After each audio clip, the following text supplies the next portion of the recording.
Hi, friends. This is Donniel Hartman and Yossi Klein Halevi from the Shalom Hartman Institute. And this is For Heaven's Sake, our podcast from the Institute. Israel at War, day 417. And today, the issue on the table is the deal. The deal that's, by the time this podcast will be on air, will be signed, or almost signed. And our question is the deal a big deal? Is it a big deal? Already Netanyahu is declaring that he's not going to bring the deal to the cabinet because it's not a peace agreement. It's just a ceasefire, which he says is going to be judged day by day, and therefore it only has to be brought up to the limited war cabinet. So he's already trying to frame it. Today is day 417 of hostages, of war, of soldiers in danger, of destruction in Gaza and Lebanon. And we've been in a profoundly bloody, intense, there's no word, but warful mode. It's encompassed. Even our podcast, For Heaven's Sake, has been defined by Israel at War. This fighting mode has engulfed our whole being. And part of what we want to talk about is, does this deal change anything? What are its opportunities? How do we understand it on the most basic level before we even begin a deeper analysis? Our tradition has the notion of dayenu, that it's enough, that we go stage by stage in accepting blessings and positive outcomes. And one of the most immediate positive outcomes that before we even start any analysis, the fact that less soldiers will die, less of our children will die. Families, while the war in Gaza is continuing, this is the second front. We're cutting in half at least the casualties, the families that are torn apart, the families who are worrying. I was at a wedding yesterday, and you're sitting there with people whose children, they're just worrying all the time. And soldiers are dying on a regular basis. So just for that alone, there's a big deal when more of our soldiers, more of our people are safe. So that's a big dayenu. But is this a game changer in any way in this warful mode that we have been engulfed by? By my nature, I have a more positive outlook on things. And I'm very grateful for the opportunities that this deal will present to us. But Yossi, how do you, when you see it, are you hopeful? Well, first of all, I'm still trying to grapple with the word warful. And I'm thinking, what's the alternative? There's a term there that I can't think of, so we'll have to stay with warful for that. When you make Aliyah at the age of 13, you're upset when I make up words. I think it's my inherent... I'm intrigued. It's a good word. This is how a language grows. It's a good word, because it's really, we've been in a warful... Yeah. I don't want to say we're in a killing. It's because we didn't embrace killing. This was not a time where we're saying, even though there was a lot of revenge, but it's not a revengeful, there's revenge as part of the story, killing, suffering, but it's warful sort of. So I've just consulted with the English Language Academy, and the answer is war is enough. We've been in a war mode. Yeah, but that's, yeah. But I hear you're trying to create a nuance here. There's a psychological. Yeah, I like it. There's a psychological being that's taken. And one of the features of this warful mode, by the way, in Israeli society, has been for most of my life after the Yom Kippur War, a very low tolerance for soldier casualties. And in this warful mode, while families and everybody mourns and we're pained, it's like we understand that death is a part of the story. This is the first time since the Yom Kippur War where Israeli society has taken a deep breath and saying, we have no choice. We have no choice. So it's warful. So I'm still in a warful mode. This deal does not evoke any hope in me. Really? Could I just that equivocal? That unequivocal. I can't make up those words. Okay, that unequivocal? Yeah. Yeah, I'm very worried about this deal. And where this hits me is in two responses. The first is the question of why is he doing it? He being Prime Minister Netanyahu. He being the Prime Minister of the State of Israel. And I wish I could say that, well, he's doing it for perhaps the reason that you opened with. He's pained by the casualties. I don't think that the welfare of the State of Israel comes into it for him. I'm looking at where he's at now. What are the factors that are impinging on him? The noose around him, the legal noose, is tightening from multiple directions. He's about to testify in his own corruption trial.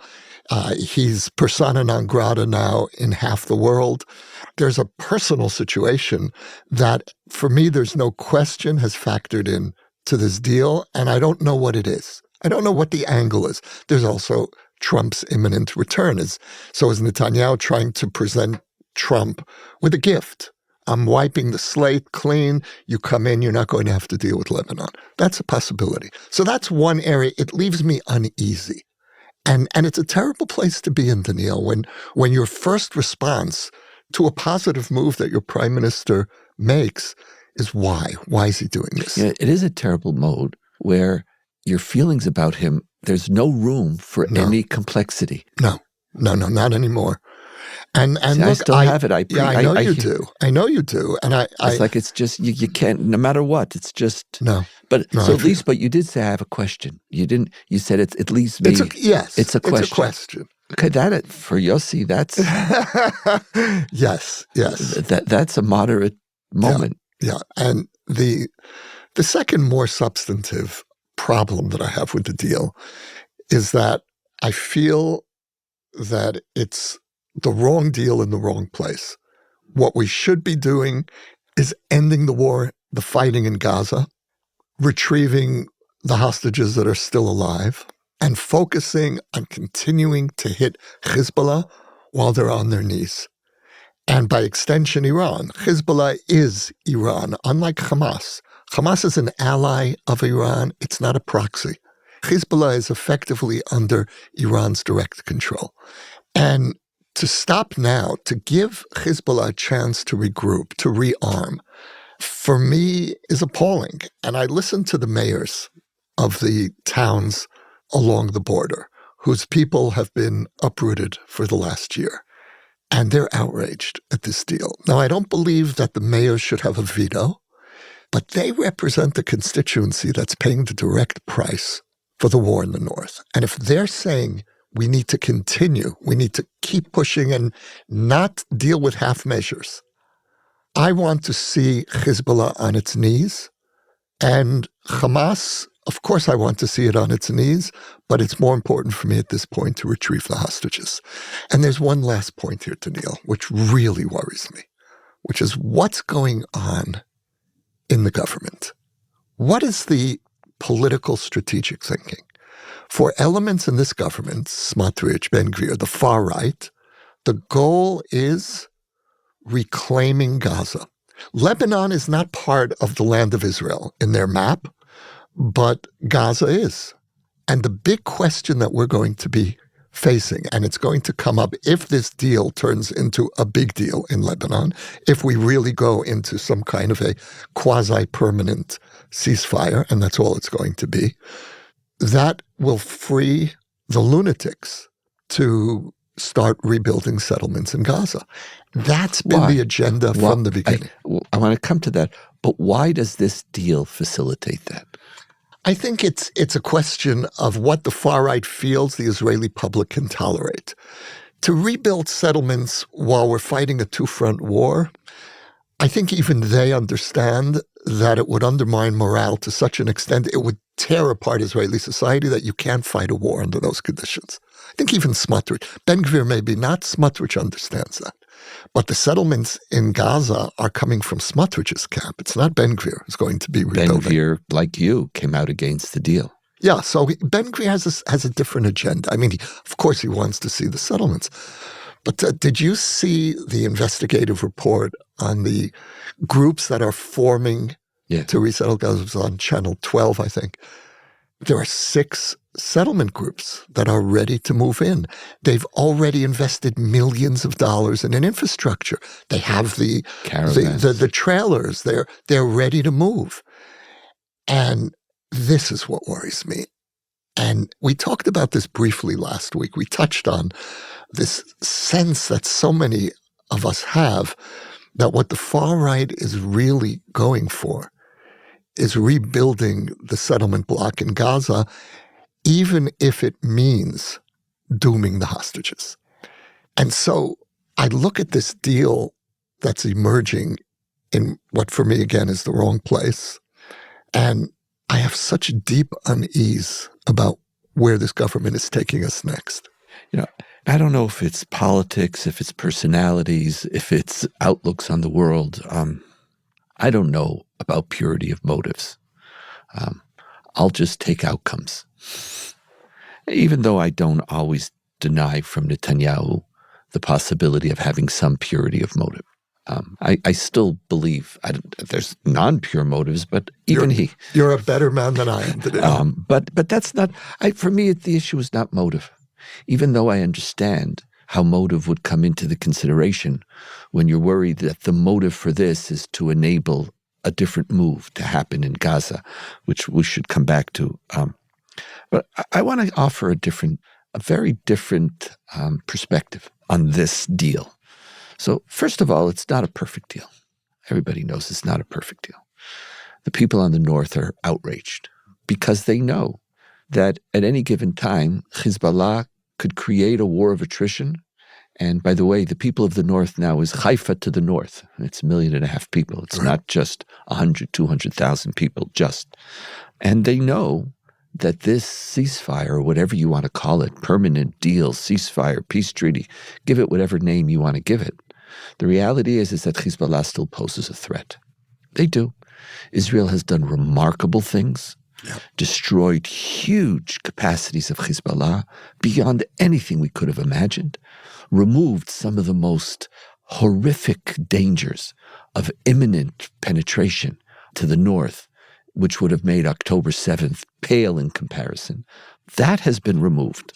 But at the end of the day, even after we've destroyed 80% of Hezbollah's weaponry, 20% will enable them to fight a war of attrition against all of northern Israel for years. And the north says, and they will start to rearm. And they're going to, even if they don't rearm, even if, as the treaty has it, that it's going to get more and more difficult for them. Well, let's not call it a treaty. Okay, what do you want to call it? Ceasefire. An agreement. Let's call it the deal. That's also a Trumpian, the deal, the art of the deal. But there are great achievements, but they still have years of weaponry and the people in the north are saying, what am I coming home for? Right. What am I going to rebuild? What does it mean? What is the level of uncertainty that I still have? And while I want to speak positively about the deal, I don't want to be disrespectful to the uncertainty that they're going to have to adjust to. And it's real, and we have to call it as such. And for that, by the way, it's a very dangerous move for Netanyahu, because his base, many of these mayors are part of his base. Right. And compromise, Smotrich is not just messianic, but there's the correlation and the deep connection between ultranationalism and power and war, all as expressions of some macho nationalistic aspirations. Every war should be fought one more day. We once spoke about it, that if you haven't yet defeated your enemy, if they're still strong, you have to keep on fighting. And if they're now weaker, you have to keep on fighting. There's always a reason to keep on fighting. And that's a Smotrich idea. But what you just mentioned, I think, is really important, which is the diminishment of the North, that many people may well refuse to go back. And I don't want to speak in apocalyptic terms, but we could lose a significant part of the North. In fact, there is what Israeli society has to do in order to embrace, in order to take care of, in order to compensate. What does it mean for the North? What does it mean that we have to put now tens of thousands of soldiers at the minimum? If during the war we needed the ultra-Orthodox, with this deal, we need more people in the army because Right. you can stop the missiles, but there has to be some sense that I have some security.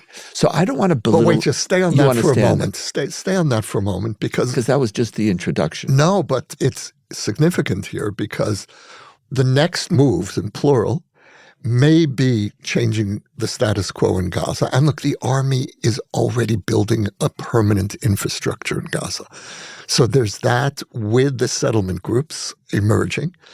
And what you've just said about the Haredim, the ultra-Orthodox, the next move in government is going to be to push through the wholesale exemption of the Haredim for military service. So it's like we're getting the worst of both worlds here. We're getting ultra-nationalism and anti-nationalism. I hear you. I'm concerned about that, but I don't connect it to the deal. The deal is an incomplete deal. It's not the perfect deal. It's not the great deal. It's certainly not the complete victory that Netanyahu is bantering about. He never used it in the North, but like that language of this complete deal of this war of rebirth of the Jewish people. His bombast is just all unbearable. That. So, and the incompleteness of this deal, the fact that there's going to be levels of danger that anybody who chooses to live in the North is going to have to take into account and accept. And the question is, how does the country see them and recognize it and respect the sacrifice that they're going to make, not pretending as if this is this great big deal. And so that's very real. It's a deal, but for them, it's not a big deal. It's a hard deal. It's an incomplete deal. So I just want to, that has to be put on the table, but there's a whole other dimension that I want to talk to you about, because I am unbelievably hopeful as a result of this deal, because I think this deal is going to have a very deep, profound psychological impact on Israeli society. You were talking about the potential political impact, the repercussions of one less front and what's going to be now. What are they now going to be allowed to do in Gaza? What are they going to think that they could do in Gaza? But they is the government, but they is also the people. If we talk about the mood of Israeli society, these 417, 18, 19, 20 days, this warful mood, we don't know how to get out of it. I've been teaching, I've been lecturing, I've been speaking to people. We can't get out of the trauma of October 7th. We can't get out of it. And we've embraced, tragically, not by choice, this warful mode of being. It's a different mode than where we've been for many, many years. Now, for years, I would juxtapose this warful mode with the status quo mode. Israelis know or felt very deeply that the status quo after October 7th was an existential danger, that the myths of being able to contain a conflict forever is something that was profoundly dangerous. So we went into warful mode. But warful mode has its limitations. Israelis are getting more tired. You sit with people, the fear for your kids, the amount of mourning, even though we're willing to sacrifice, but it's just heavy. But I think where Israeli society is right now, I think we're stuck. And I think we almost need a shock therapy to get us back to a certain complexity of life. And I think that this deal is the beginning of that shock. And I think it's actually going to undermine the possibility of a perpetual war in Gaza. Because I think this is where politics, compromise, imperfection, incompleteness enter into the conversation again, where killing stops, being killed stops. We accept these imperfect realities, including for the North. And I think Israelis don't know how to stop this war mode, the killing mode, all of it. It's just, I'm looking at it's like you can't talk, and I talk a lot about what are the values that we have as a Jewish people and what do we care about and what type of people we want to be. And so many of my people, they can't even hear it. So I'm wondering if the beginning of this is the return to a certain form of reality. That's right, it's not perfect, but it's much better than it was beforehand. We have much more security now than we ever had before. So you want us they're on their knees take it even further, I think there's nothing further that we can do. So you can, while they're on their knees, you can hit them again and again, but there's not more than on their knees. They're not going to get on their faces. Those fantasies don't exist, I believe. But I'm wondering whether it's time for us as a people to begin to stop fighting and to start looking for other solutions. So on the one hand, you're saying that it opens up a possibility in Gaza for more warfulness there. I'm wondering whether it's not going to be opening up the possibility for people saying, okay, now it's time for politics also in Gaza. And you could even hear, even today, as the government was talking about this, they're saying there's possibilities that this will open up greater chances for a hostage deal because now that Hamas is alone. I feel, Yossi, it's time for us to go on. All right, and so maybe I this is doing it. appreciate what you're saying, Donniel, but I want to take issue with a few points. First of all, in terms of continuing the war against Hezbollah, neither you nor me believed that at the beginning of this war that we would be able to neutralize the Hezbollah threat to such an extent. And so the fact that we've pressed on, Tom Friedman has an op-ed today where he writes that Israel's victory over Hezbollah is comparable to the Six-Day War. Now, it's not, because it's incomplete. And I also recall that Friedman was certainly among those telling us there is no victory.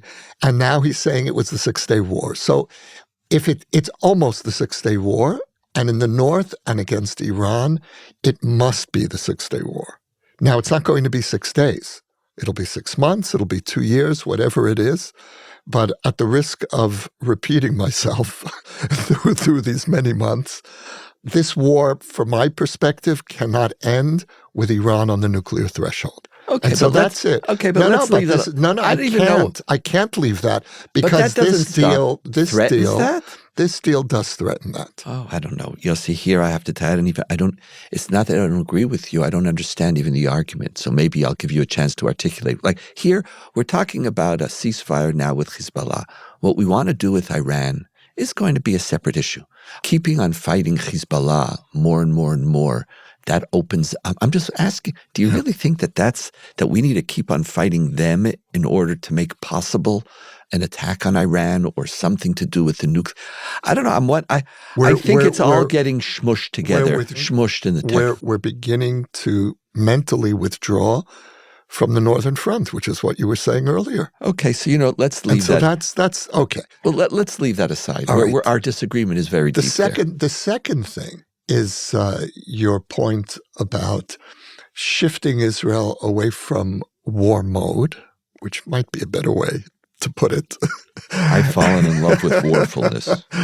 And I don't believe it, because if, God forbid, the hostages die, because this government is not prepared to do a deal in Gaza, where's that going to leave us, Donniel? Where's it going to leave us psychologically?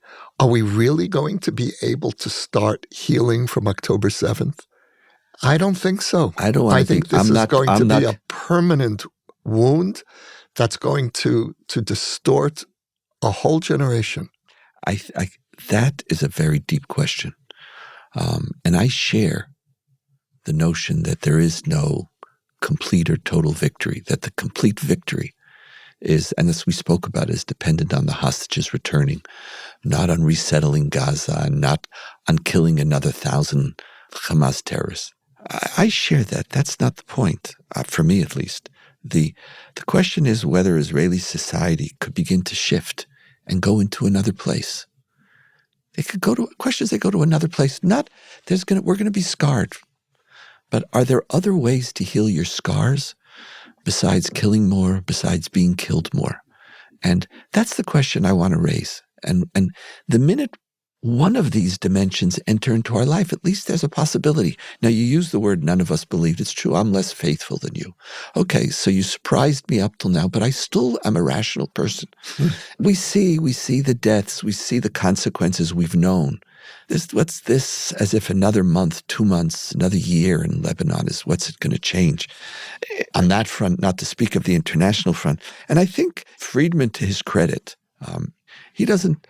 Friedman doesn't have to be consistent, neither do we.